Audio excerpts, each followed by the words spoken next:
Леон, гости. Кірбенеліс ойнаған жарықайлаған Наталья Леонтьева, Сонтар. Каян кайта, онна бетекке еккейінен білейін телеға. Усалдан сүйрігі Борисова Изабелла.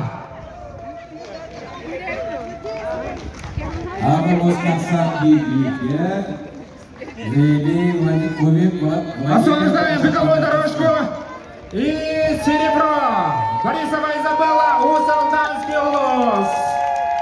Мастер спортивного класса, чемпионка России на 100 километров.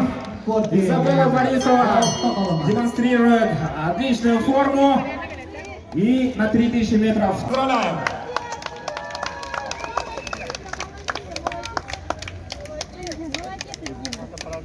И приглашаем на регистрацию мужчин на 10 000 метров.